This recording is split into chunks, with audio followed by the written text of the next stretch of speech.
Assalamualaikum semua. So, hari ni saya nak share sikit pasal kaca dan seramik. Tingkatan 4 punya bab sains. Okey, mari kita lihat.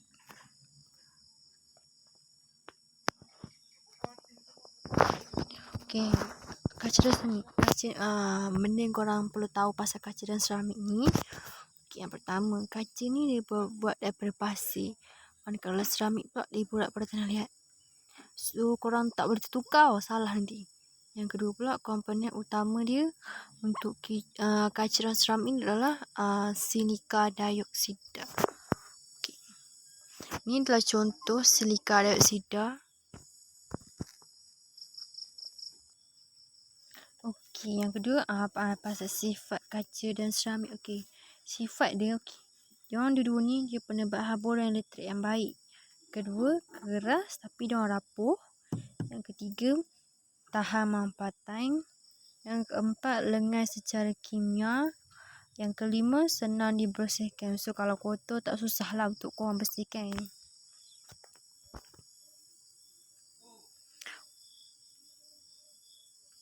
Okey, seterusnya adalah perbezaan sifat kaca dan seramik. Okey, perbezaan dia. Okey, yang pertama kaca. Kaca ni dia luksina. Kaca dia luksina tau. Macam contohnya dia boleh tembus cahaya. Okey, macam seramik ni dia legap. So dia tak boleh tembus cahaya. Cahaya tak boleh menembusinya. Kaca ni dia lembut apabila dipanaskan. Maksudnya dia akan cair. Okey, seramik ni dia takat lebur dia dah tinggi. So dia bentuk dia akan kekal.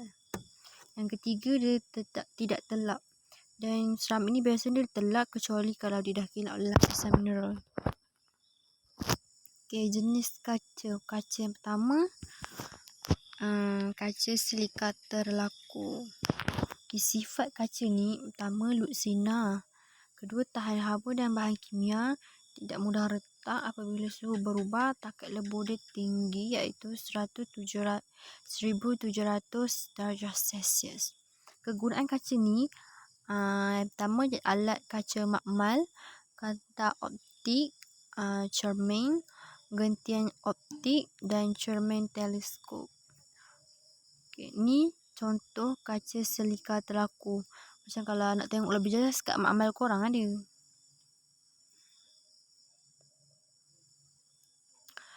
Okay, yang kedua, kaca soda kapur. Okay, sifat kaca ni dia takat lebur dia rendah 700 darjah Celsius. Dia mudah pecah, mudah retak kalau suhu dia berubah secara mendadak.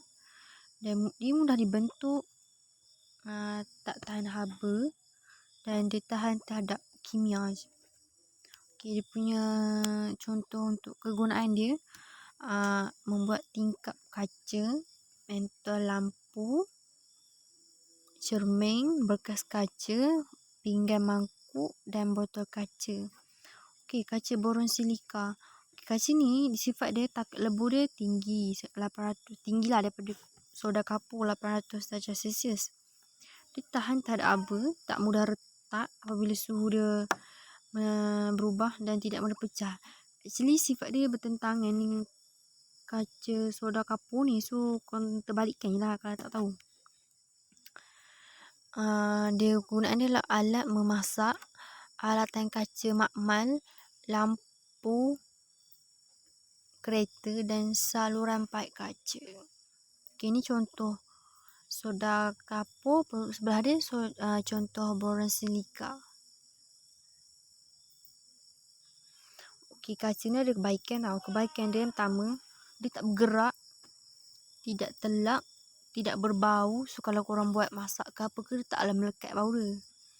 Dia seberguna, boleh dikitas mula, sesuai untuk gelombang mikro dan jelas luksina. Okay, seramik pula. Seramik ni dia punya sifat yang pertama, keras, kuat tapi rapuh. Kedua, takat lebur dia tinggi dan dia kekal stabil pada suhu tinggi. Yang ketiga, dia penebat haba elektrik yang baik. Yang keempat, dia tahan kakisan. dan tahan lusuh. Dia tidak reaktif secara kimia, dia tak mudah berubah bentuk apabila dimampatkan. Okey, penggunaan seramik. Contoh seramik, batu bata, jubin dan simen. Kegunaan dia sebagai bahan binaan. So, kalau kontraktor dia tahulah kerja dia. Yang kedua, bika dan porselin. Tembika dan porselin sebagai bahan hiasan atau pasu bunga. Yang ketiga, chip mikro. Chip mikro ni buat chip mikro dalam komputer, radio ataupun televisyen. Yang keempat, penebat dalam pembakar roti dan setrika atau blok enjin kereta. Dia penggunaan dia sebagai untuk membuat bahagian penebat elektrik dan peralatan elektrik. Ini contoh seramik. Kalau korang nak tahu yang lebih detail, boleh google je, banyak sangat kat Google. Okay, kelebihan seramik. Okay, yang pertama, kelebihan dia lebih keras daripada logam, struktur biasa, rendah perkali geseran, titik lebur yang sangat tinggi, rintangan kakisan, kepadatan rendah, kekerasan melampau, maksudnya dia keras tak mudah pecah, murah dan senang untuk didapati. Sekali tembika disusun, tidak kotor, maksudnya susahlah nak kotor ni.